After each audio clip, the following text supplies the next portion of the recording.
Following the successful counteroffensive of Ukraine in Kharkiv region, much was speculated regarding what Russia's reaction would be.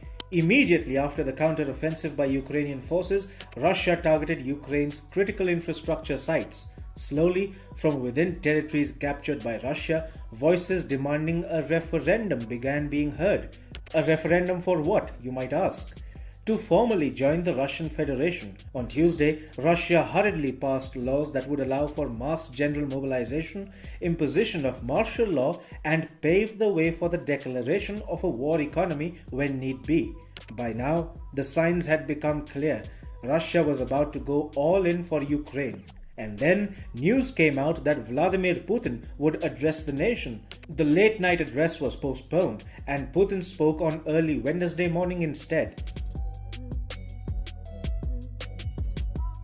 In a rare address to the nation, Russian President Vladimir Putin announced that the decree on partial mobilization of its military reserves has been signed. Speaking to his citizens, Putin said the decision was taken to quote-unquote defend the motherland, its sovereignty and territorial integrity.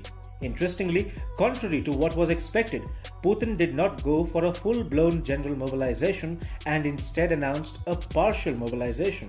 Importantly, the partial mobilization is different from a general mobilization. Now, Russia will be tapping into its 2.5 million strong military reservists to fight the war in Ukraine. The Russian president said, and I quote, "We are talking about partial mobilization. That is, only citizens who are currently in the reserve will be subject to conscription, and above all, those who served in the armed forces have a certain military speciality and relevant experience."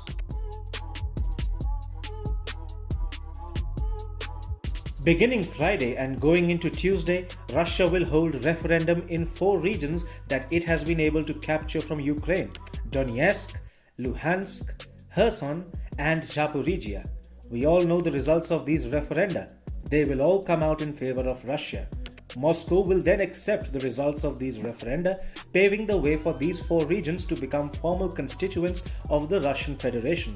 That's significant because any Ukrainian counteroffensive in these territories will then be viewed by Russia as an attack on territory it considers sovereign and integral to its federation.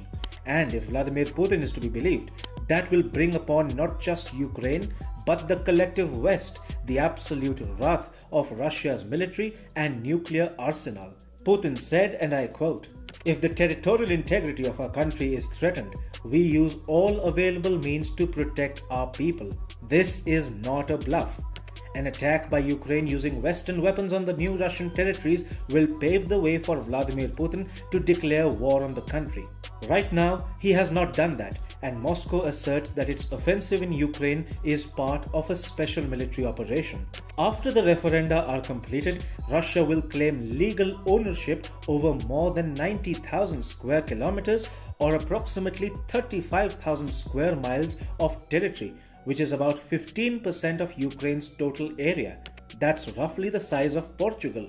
In a way, Russia has announced partial mobilization to make sure that it has the men needed to defend the newly annexed territories, while the professional troops can be freed up to possibly capture more Ukrainian territory. Do you think the war in Ukraine has just started?